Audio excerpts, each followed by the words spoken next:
Okay. Okay, good morning. And I first want to start off by thanking Malka Weiser for the workshop she gave 2 days ago. I really, I wasn't able to be there, but I looked at the slides and the presentation, and it talked very beautifully about renewing some of the commitments. And I want to say I'm trying to put together all the information, but I know this Sunday, quite a number of graduates of our school are heading off to Israel for yeshivot, for different programs, and something to be really, really proud of and thankful of. So please God, the kids we have in kindergarten and first grade and second grade and third grade, when their time comes, we can have a big enough impact on each of them so that we'll be at the same position. And I'll just say, for the record, on August 22nd, I think, 1968, I left for Israel, not expecting a lot of the trip, and it certainly had a lasting impact on my life. So Bezrat Hashem. So I think the way to really, for us to launch the year properly is to first of all say, Shechianu v'kiyimanu v'kiyanu lazman hazeh, with the emphasis on who we are. Look around the room. Each of us has probably quite an amazing story that brings us to this moment in time and brings us to this school to teach these children. You know, I can tell you I was running the school for a few years, and my high school principal came to a school event and he said, I can't help myself but saying I would never imagine that this boy, referring to me, who I taught in high school, would ever be in charge of a Jewish school. And what I really meant to say is, if you would have told me that, I would have considered it a nightmare. So here we are, and we are it. And what I mean, that's when the Shechianu knew that it's us. For the couple of hundred kids who are going to be coming into the school, and for the 20 or 30 or 40 or 50 that each of us are going to teach, we really play a tremendous role. When I did the mandated reporting seminar, even from a secular viewpoint, people are realizing how much kids count on their teachers. And I want to tell you something, a study I just saw. You don't have to raise your hands, but they say most people who are teaching are doing so because of a teacher that they admired tremendously. And so, here we are at different stages of our lives getting ready to teach Jewish kids Torah. And it's got to be most likely because of the way some particular person or persons, and I'm not discounting parents here, and God bless everybody's parent, the mother and father, but teachers bring us to where we are. And that's what we're aiming to do. And, we have an unusual group of kids. The collection of kids that we have in this school is a rarity in the world. And I was thinking to myself, that there are a lot of, just to use a general word, Haredi schools back east that are called She'erit HaPleita, which is a phrase that came out of the Holocaust. And they said, look, here we have a group of kids who are sort of the leftovers. And Baruch Hashem, we can teach them.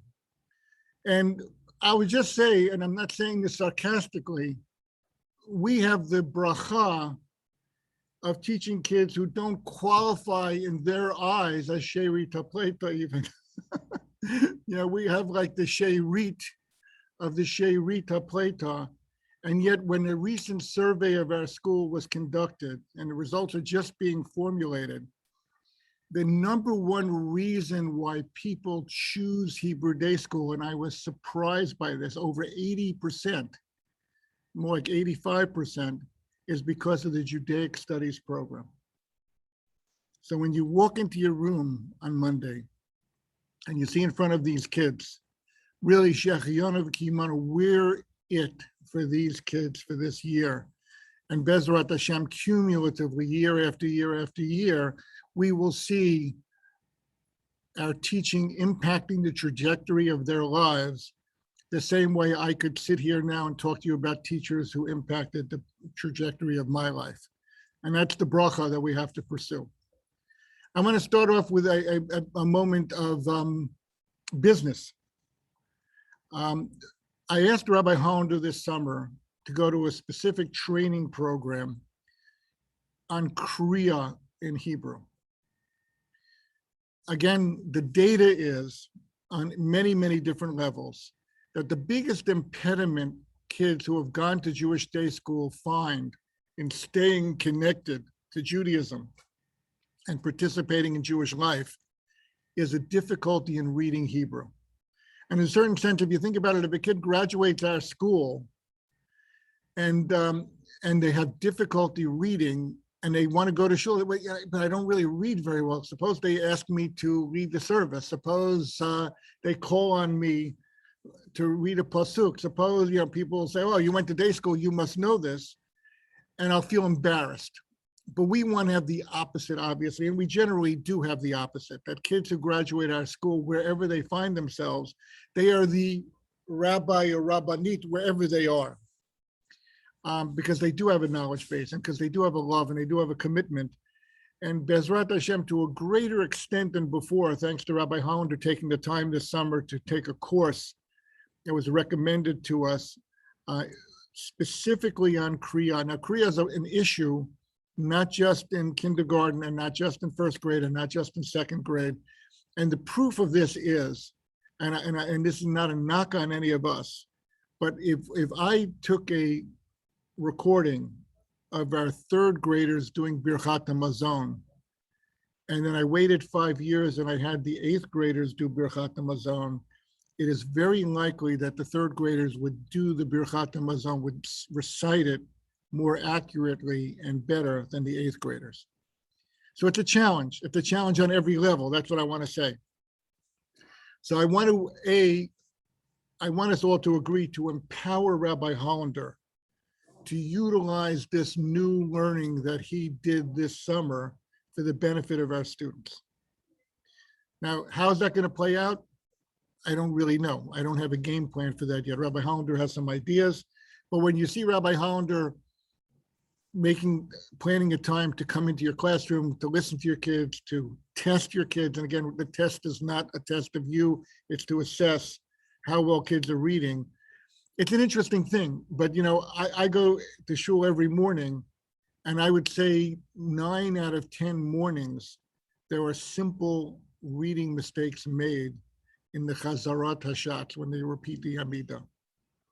And that's a whole gamut of people. Some people have smicha and they make a mistake.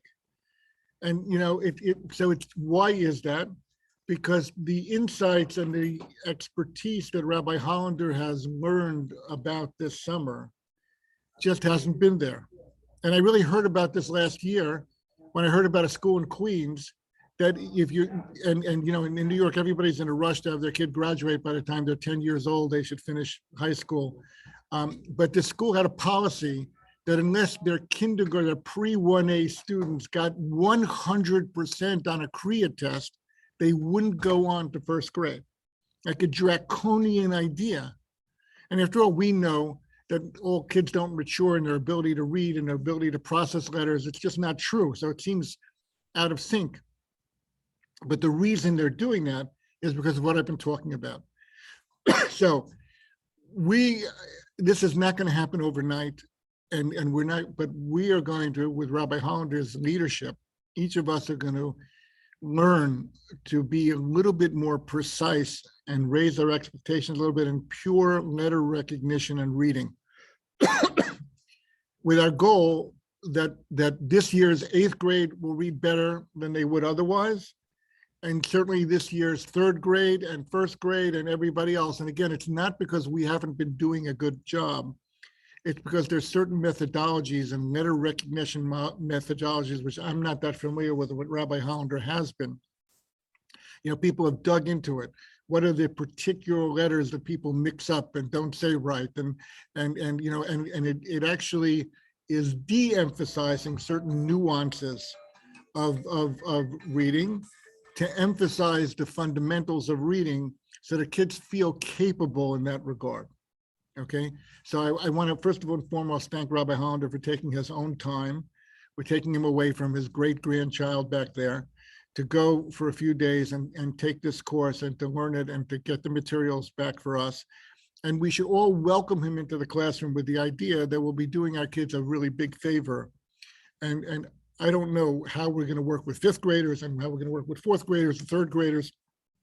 We'll have to figure that out for this year. And then Bezrat Hashem will get better and better and better at it year after year. Okay, that's what school should be all about.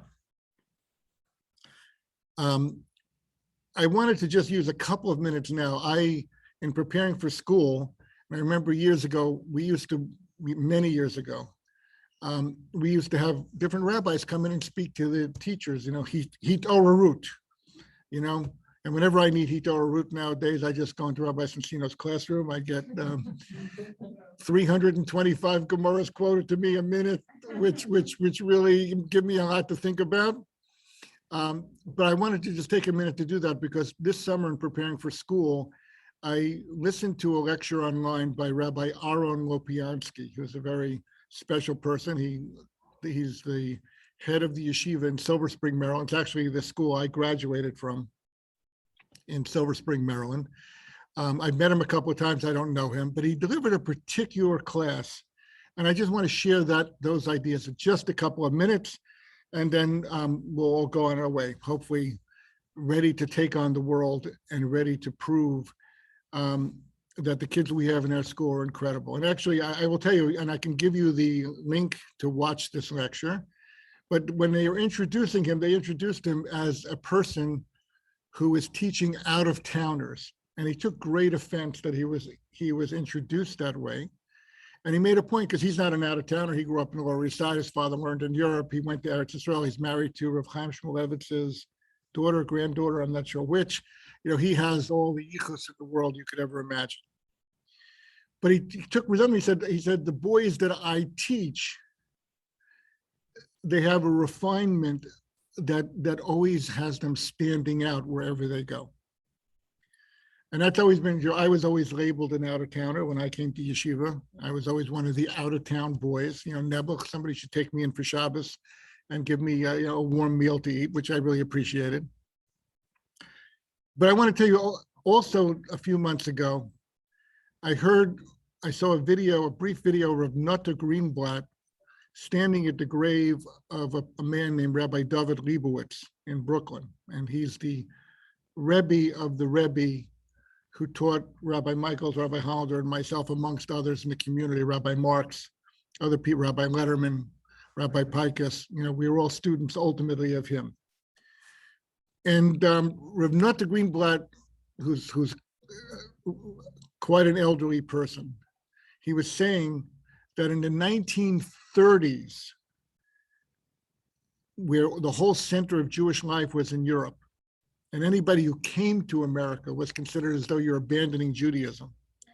He said, Rabbi David Leibowitz used to say that I have the privilege of teaching American boys, and I see more potential in them than I did in the children I was teaching in Europe. That's what Rav Nata Greenblatt quoted him. So I'm just connecting that thought back to what I said earlier, that the schools that call themselves She'erita Pleita wouldn't take in many of the kids that we have the privilege of teaching. And we should really take on that same attitude towards them. And that was really spoken by Rabbi Lopiansky, but here's the gist of what he said. In the beginning of Parshat Devarim, it says, Hoil Moshe Ba'er et the Torah Hazot. Is that the pasuk, right? I should have looked it up, and I meant to have a chumash with me. And Rashi, the word ho'il is a very unusual word in Tanakh with an aleph. And Rashi says it means he began to teach the Torah. And all the commentaries say, oh my goodness, this is the last few days of Moshe Rabbeinu's life. The whole Sefer Bamidbar is the last 37 days of Moshe's life before he died. How could the Torah say he began to teach the Torah? What was he doing for the last 40 years? What was he doing for the 40 years since the Jewish people were at Har Sinai? He was teaching Torah. So Rashi, who sticks with the simplest possible explanation, quotes a medrash that says, what was he beginning to do? he was translating the Torah into 70 languages. And I think it's the Chidushei Harim, which Rebbe is that? That's the what? The Ger Rebbe asked this question and said, translation, after all, is a technical skill. And I know now that if I put up a page on Google and I have a difficulty reading it, I just have to click on the corner where it says English and I get the whole thing translated for me. So what was Moshe doing translating the Torah? Does it make any sense? That's what the Ger Rebbe asked. And number two, who is he translating it for? Every Jewish person was with him in the desert. He didn't have any people who spoke French or who spoke Spanish or who spoke English. Everybody spoke the same language. So what do you mean he began translating the Torah? So what the Ger Rebbe explains is that language itself comes with culture. And the real source of this is when you look at the Dor Haflaga, when God divided up the world into 70 languages. So the childish explanation, what they always tell us the Medrash is, somebody said, give me a brick, and they gave him a hammer. The person said, no, I want a brick, I want a hammer. He hit him on the head with the hammer, he fell off the ladder. Okay, I'm not disputing anybody's vision of what happened there. But also the commentaries say there, how long does it take if I call this coffee and you call it cafe and somebody calls it something else? How long would it take us to figure out that I could say this in 5 different languages or 6 different languages, so that if the guy next to me speaks Portuguese and the guy on the other side speaks Russian, we could probably figure it out, that we could keep putting the bricks up properly and keep building the thing. That really wasn't the issue. The real issue was that with language comes a whole sense of culture and viewpoint in the world. And it's a tremendous insight. All K-8 faculty and staff who have not had their COVID test, please head out to do that now so that you have time to complete it before our meeting. Thank you. Okay, and we will be done in time for everybody who needs to be tested to get tested. So the profound idea is this, and this is the way the Chidushei Harim understood it, and I think it has tremendous bearing on each of us starting this school year. He said what Moshe was doing was Moshe knew prophetically that the Jewish people would be scattered all over the world, that every language known to man would be spoken by Jewish people. And therefore Moshe understood that Jews would be under the influence of a different culture, have different ways of thinking.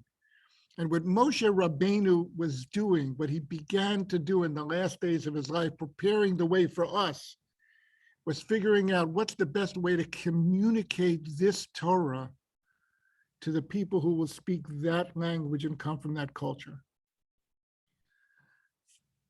It's an amazingly inspiring thought.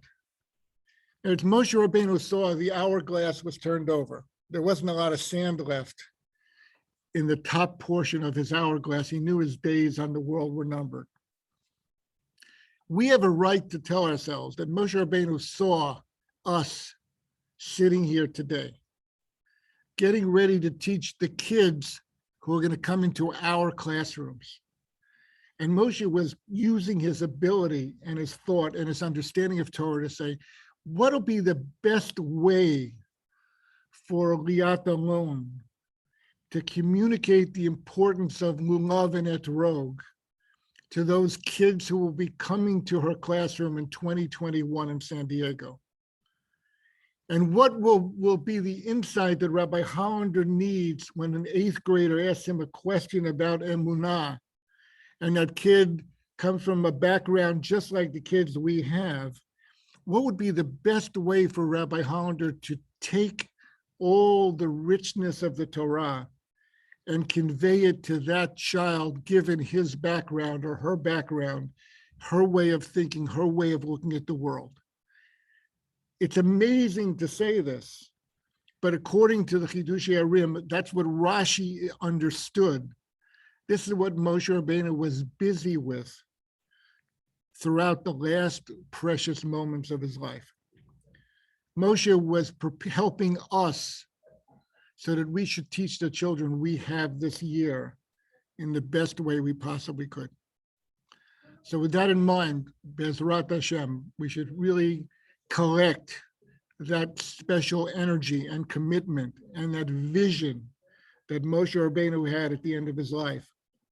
And God should open each of our eyes properly so that we can draw upon the foundation that Moshe Rabbeinu laid, and that has been built up, like I say, by my teachers and my teacher's teacher.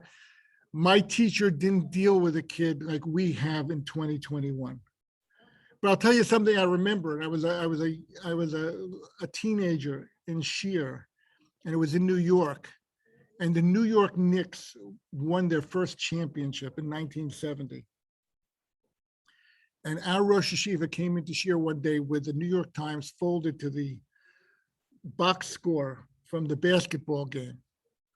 And he started telling us, oh, I see Willis Reed only got 18 last night. And I'm telling you, he had no clue what he was talking about. He must have asked somebody walking in, just tell me what this thing means. Give me an idea or two that I could talk about.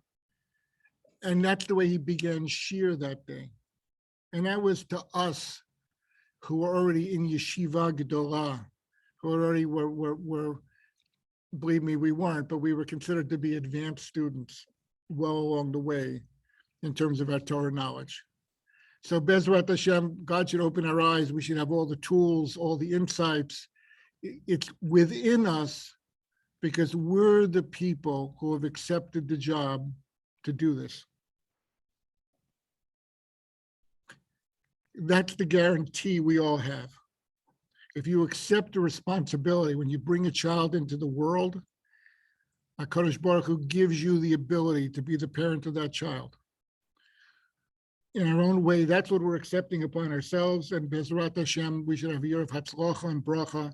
And I thank each and every one of you for being here. We should have a great year.